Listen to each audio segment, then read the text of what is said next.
एक यंग साथी ने पूछा कि 5 को कारण बताइए कि आपको वोट काहे देंगे। तो पहले काहे वोट देंगे उसी पर बता देते हैं। भाई हमको वोट बिल्कुल मत दीजिए, हमारे पास कोई कारण नहीं। देखिए बिहार के लोगों का दुर्दशा। आप कह रहे हैं कि भैया आपको वोट क्यों दें, आप पर भरोसा क्यों करें। हम सामने से कहते हैं भैया हम पर भरोसा बिल्कुल मत करो। अगर मान लीजिए कि हमको आपको धोखा देना होगा तो हम इतना बुर्बक तो नहीं है कि आपको कहेंगे कि हम भैया आपका गर्दन काटेंगे। तो ये तो सवाल ही बेमानी है कि आप पर भरोसा करें कि न करें। भैया धोखा तो नहीं ना दीजिएगा। जो धोखा देने वाला है वो कहेगा थोड़ी कि धोखा दिया जाए। जो शब्द है हिंदी में विश्वासघात, उसमें विश्वास पहले है, घात बाद में है। जिस व्यक्ति पर आप विश्वास नहीं कीजिएगा वो आपके साथ घात नहीं कर सकता है, जिस पर विश्वास कीजिएगा वही घात कर सकता है। तो जन सुराज पर आपको भरोसा विश्वास करना चाहिए कि नहीं, इसका सीधा फॉर्मूला ये है कि मान लीजिए कि आपको कोई रोग हुआ है। चीनी के रोग आजकल घरे घर भइल बा, तो जात नहीं दवाई करावे, एगो डॉक्टर से करैनी, चीनी कंट्रोल भइल, फिर बढ़ गई, फिर दूसरा डॉक्टर के यहाँ गईनी, एकमा में ना इलाज भइल छपरा गईनी, छपरा में ना इलाज भइल आदमी पटना दिल्ली भी जाता, फिर थक हार के आदमी कहता भैया चीनी के रोग ठीक ना हुई, अब खाए पिए में संयम रखी, यही से राहुल उपाय चली। तरुआ सोच रहे बचवा तो हमारा चीनी के रोग हो गई, अभी सुधरी ना, चलब तनी मिठाई कमे खाई, 2 रोटी कम खाई, चावल ना खाई तो कम से कम उम्र बढ़ जाए। तो बिहार के भी दशा हुए बा। रउआ सब तरह के दवा, सब तरह के इलाज करके देख लेनी। आपने कांग्रेस का इलाज कर लिया, आपने लालू जी को देख लिया, आपने नीतीश मोदी को देख लिया, आपका दशा सुधरा नहीं।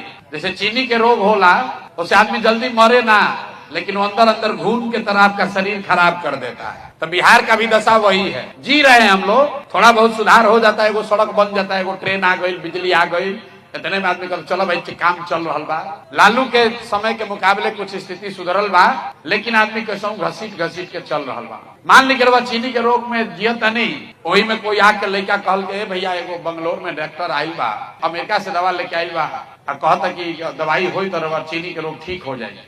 तो का करब, चल रे बचवा ले चलो चल तन देख लिया जाओ। मान लीजिए डॉक्टर क्या पहुंचनी बंगलोर, सुन के आयल बानी कि अमेरिका से डॉक्टर दवा लेके आयल बा ऐसा कि चीनी के रोग ठीक हो जाए। डॉक्टर साहब के यहाँ गई नहीं, डॉक्टर साहब कही पूरा गारंटी तो नहीं है, लेकिन 50% चांस बा कि दवाइया खाई तो ठीक हो भी सकेला, ठीक नहीं हो सकेला। तरुआ का कहो कि चलो पहले तो देखिए ले बानी कि ठीक नहीं हो, 50% चांस बा न दो भाई, वे देख के ट्राई करता नहीं। तो जन सुराज वही नई दवा है, ठीक हो भी सकता है, खराब भी हो सकता है, लेकिन आपके पास पहले से जो 4 दल है वो एक्सपायर दवा है, उसको खा लिए, देख लिए, पचा लिए, उससे कोई फायदा नहीं। अब तय आपको करना है कि आप नया दवा ट्राई कीजिएगा कि पुरनके एक्सपायर दवा खाते रहिएगा। तो भैया एक्सपायर दवा तो कोई ना खाई, समझदारी तो यही में बाकी जो हम दवा एक्सपायर हो गई के फेंकल जाओ, और जौन नया दवा आयल बा देखल जाओ शायद काम कर भी सकेला, काम ना भी कर सकेला। तो हम आपको ये दावा नहीं कर सकते हैं कि हमको वोट दीजिएगा, हमारा बात मान लीजिएगा, जन सुराज का सरकार बन जाएगा तो सब सुधर जाएगा, लेकिन सुधार हो सकता है, होने की दिशा में काम हो सकता है। तो इसलिए किसी के बात पर भरोसा करके नहीं, लोकतंत्र में जो चीज बताई गई है कि जिस पर भी आपका भरोसा हो, जिस पर भी आपका विश्वास हो, जिसकी बात अच्छी लगे उसके साथ जुड़िए, उसको वोट दीजिए, उसका सरकार बनाइए, लेकिन ये ध्यान रखिए कि वो वोट, वो भरोसा 5 वर्ष के लिए है, जीवन भर के लिए बंधुआ मजदूरी नहीं है। इसीलिए तो 5 वर्ष पर चुनाव होता है। रवा कभी सोचनिया कि 10 वर्ष पर चुनाव काहे नहीं के हो, सरकार इतना खर्चा करके 5 वर्ष पर चुनाव काहे कराता है। इसलिए कराता है कि जिसको भी आपने वोट दिया, जिस पर भी आपने भरोसा किया, अगर उस वोट का वो कीमत अदा नहीं किया, आपके भरोसे पर खरा नहीं उतरा, तो नागरिक होने के नाते आपका ये जिम्मेवारी है कि जितना मजबूती से उसको वोट देके जिताए हैं उतना ही मजबूती से झाड़ू लेकर उसको बाहर भगाइए, नहीं तो आपका जीवन और आपके बच्चों का जीवन नहीं सुधरेगा। एक प्रमाण बा देश में, ये देश में 5 गो राज्य ऐसा बा जहां ये देश के 1/3 संपदा, 1/3 इकोनॉमी, 1/3 धन बा। पूरा देश में 28 से ज्यादा राज्य बा, लेकिन 5 गो राज्य में 1/3 धन दौलत बा। जीडीपी 5 ही राज्य में 1/3 है। कौन कौन 5 राज्य है?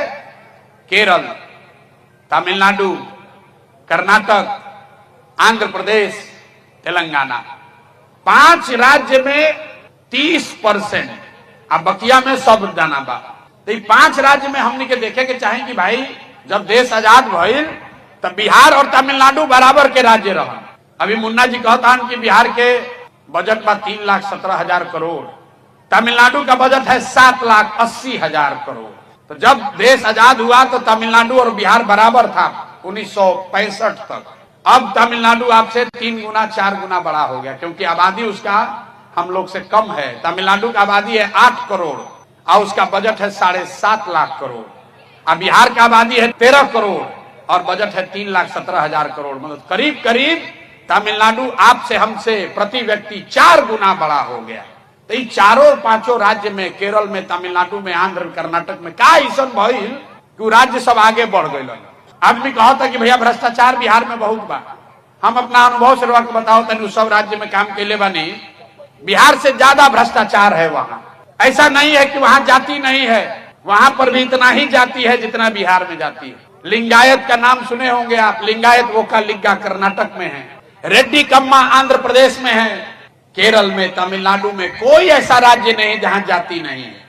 वहां पर भी भ्रष्टाचार है, वहां पर भी यही संविधान है। तो फिर वो राज्य में इतना तरक्की कैसे भई? तरक्की का एक ही रास्ता है, वो 5 राज्य में एक बात कॉमन है। अलग अलग भाषा बोला जाता है वहां, अलग अलग पार्टी का सरकार बना, लेकिन एक बात 5 राज्य में कॉमन बा कि 78 साल में कोई दल, कोई नेता ऐसा नहीं हुआ जो 10 वर्ष से ज्यादा वहां मुख्यमंत्री रहा हो। जनता जो है हर 5 वर्ष पर वहां लोगों को पलटती रहती है, हटाती रहती है। अब बिहार में 35 वर्ष हो गई, लालू नीतीश से आगे हमने के देखे के तैयार नहीं की जाए। तो ये क्या बताता है? लोकतंत्र को जिंदा कीजिए। नेताओं के मन में, दल के मन में डर होना चाहिए कि अगर हम काम नहीं करेंगे जनता हमको वोट नहीं देगी, हटा देगी। तमिलनाडु में, केरल में आदमी डेरा ताड़न जे सत्ता में बा कि हम कतनो काम करब 5 वर्ष में जनता हटाई। अब बिहार में आदमी कहता हम कतनो काम ना करब जनता हमरा के वोट देबे करी। लालू जी से डर के दी ही, चाहे भाजपा से डर के दी।